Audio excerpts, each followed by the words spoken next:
Welcome back to my channel. It's Wednesday, March 6, 2024, and honestly, the last 24 hours, maybe a little more, have been incredibly sad. We've all been processing the heartbreaking news about Garrison Brown and his tragic passing. Today, we're starting to learn more about his final hours, his last text messages, who he reached out to, and why. Janelle became concerned after a message appeared to come from Garrison to some of his colleagues, likely people from the crew or maybe folks at TLC. On top of that, TMZ got hold of a copy of the police report, which sheds light on those final days, what Garrison's roommates heard, what they said, and why Janelle actually sent Gabriel over to check on his brother. I want to clarify something I got wrong earlier. Gabriel wasn't living with Garrison. Garrison had roommates, and it was Janelle who sent Gabriel to the house because they hadn't heard from him since the night before. Naturally, she was worried.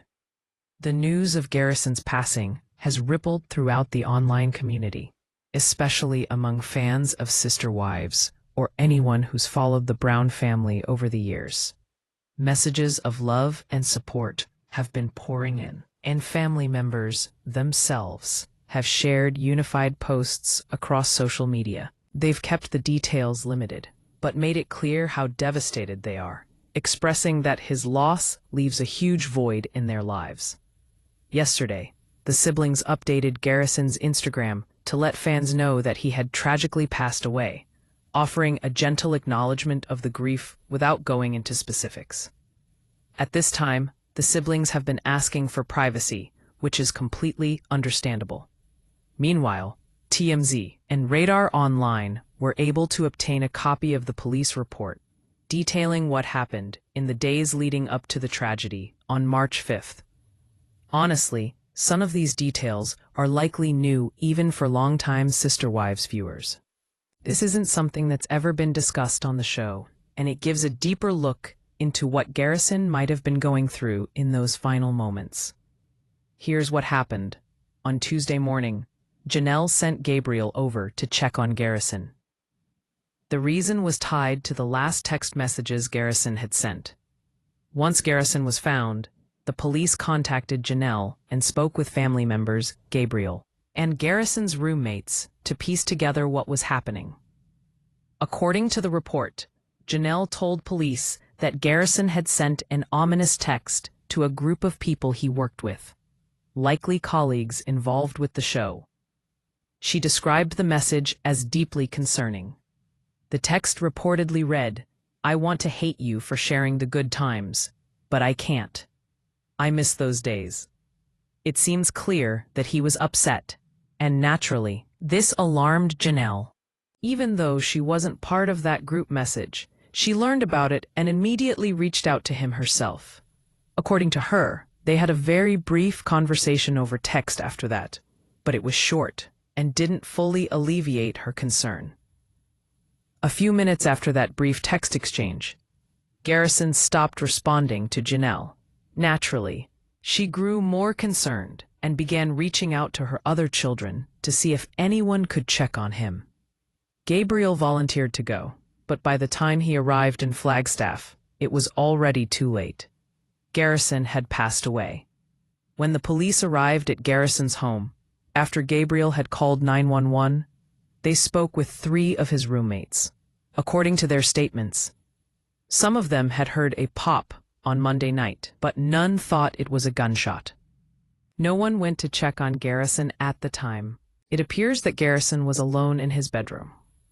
The roommates heard a noise, didn't investigate, and by the time Gabriel arrived the next morning, he found his brother had already died. Garrison was holding a handgun, and that's when Gabriel called 911.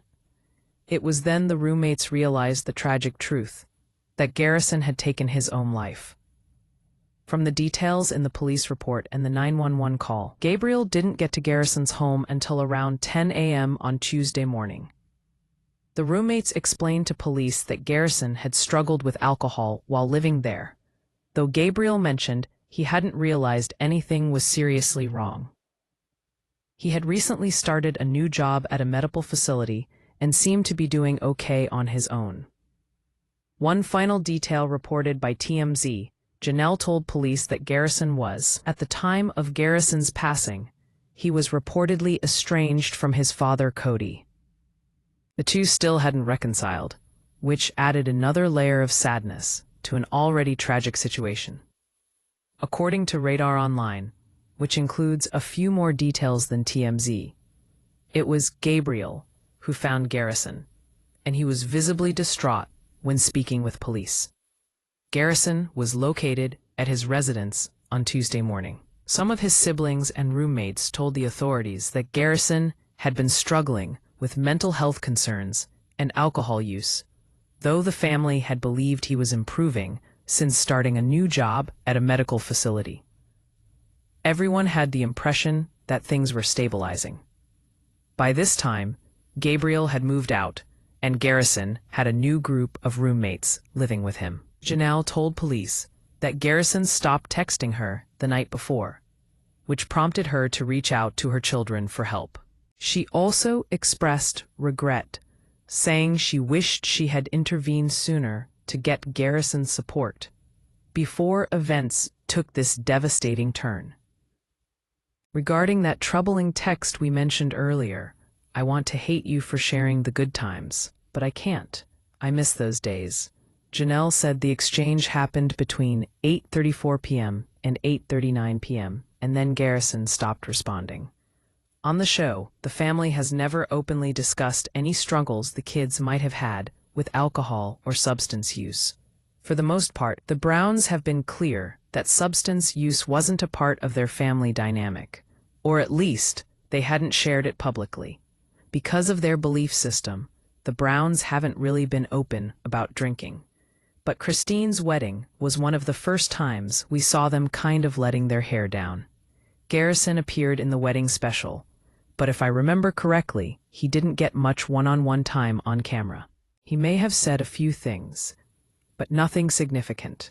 He wasn't featured heavily, obviously, since it wasn't his wedding. Fast forward to 2022, and Janelle actually mentions on the show that she's worried about Garrison's mental health. She noticed a decline in his mood, which she attributed in part to his estrangement from his father. She observed that he wasn't as happy as he used to be, seemed more angry, and just wasn't the go-lucky Garrison she remembered. It seems that between the filming in 2022 and the tragic events that unfolded, he didn't get help. And to be fair, it's not entirely Janelle's responsibility to arrange that support. Even so, any parent, even of an adult child, often wants to encourage their loved one to seek help. Garrison would have had access to resources through the National Guard and possibly through work benefits if he had insurance. There were options available, but sadly, he didn't get the support he needed. Janelle is understandably devastated, feeling that she never took the steps to get him help, even though it's not her fault. What's striking here is a glimpse into Garrison's state of mind at the end of his life. He seemed upset about how his life had unfolded, frustrated with circumstances, and weighed down by disappointment. It's heartbreaking to read Garrison's last text to the crew. On one hand, he says he wants to hate them, which might hint at some resentment, maybe about the cameras or feeling like his life was constantly documented for the show. But immediately after, he says he can't hate them because they shared good times together and he misses those days. That tells you a lot about his state of mind. He was clearly sad and nostalgic, mourning how much life had changed. In the early seasons, the family did so many things together. They traveled, RV trips, trips to Hawaii, Alaska, California, camping in Big Bear, even driving to Missouri and Montana. They built boats, including those cardboard ones, and did tons of activities for the show. Those were probably some of Garrison's happiest memories, moments when the whole family could be together. Big milestones, like coming home from boot camp, seeing his family, and several of his siblings' weddings were all captured on camera. But over the last few seasons, things changed. It became noticeable that Garrison and Gabriel weren't as happy and that they were clearly struggling the most.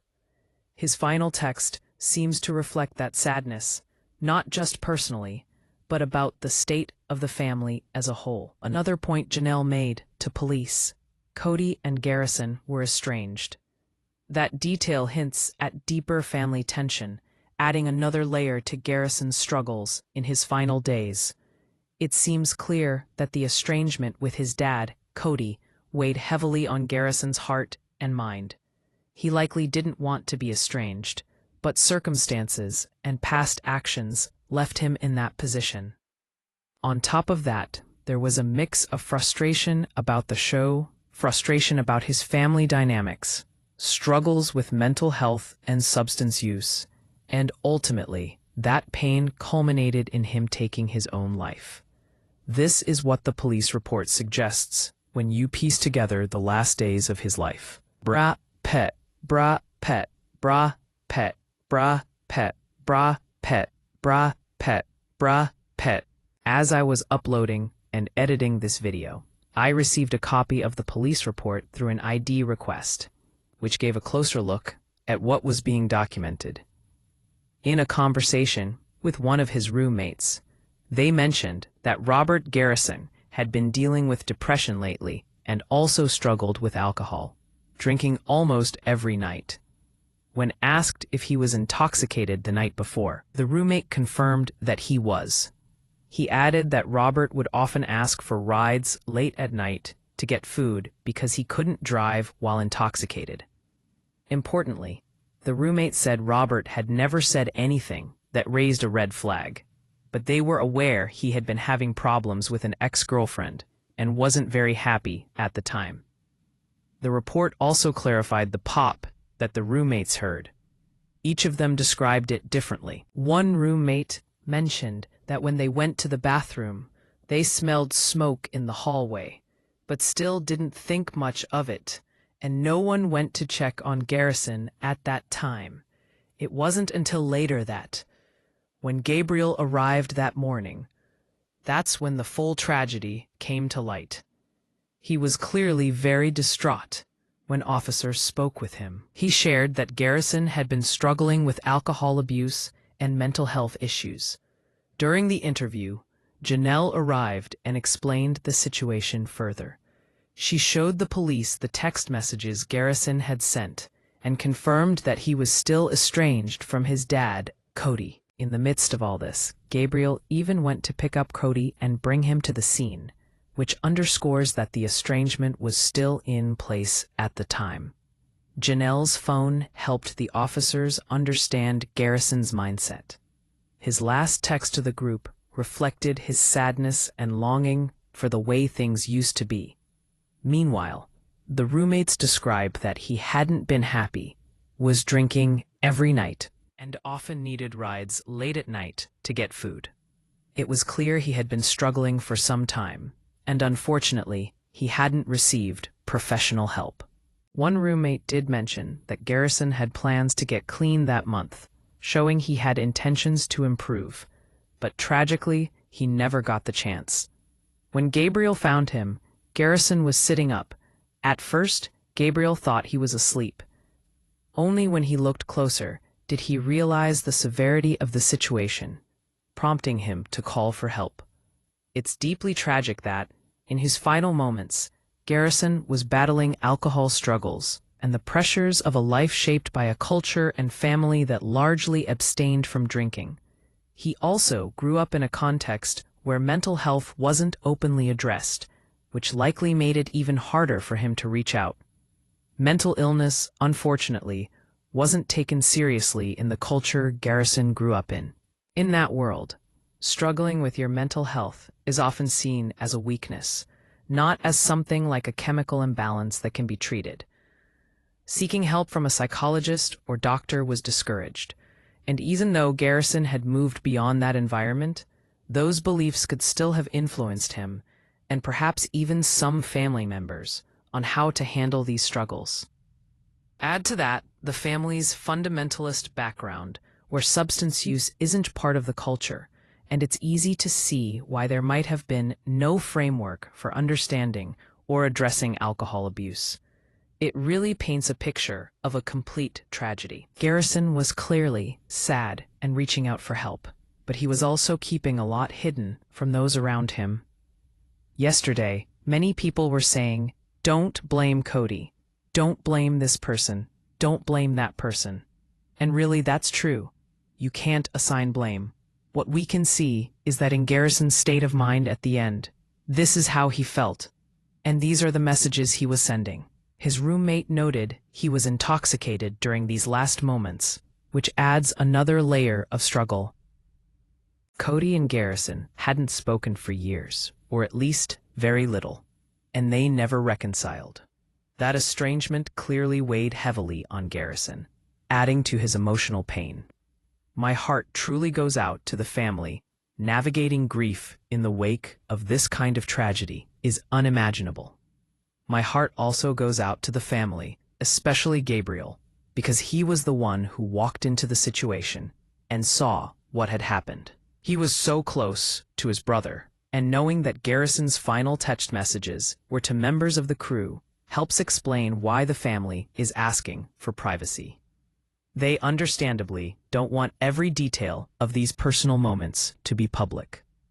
At the same time, I can't help but wonder how TLC will move forward with the show, knowing that some of Garrison's struggles were tied, at least in part, to the pressures of filming.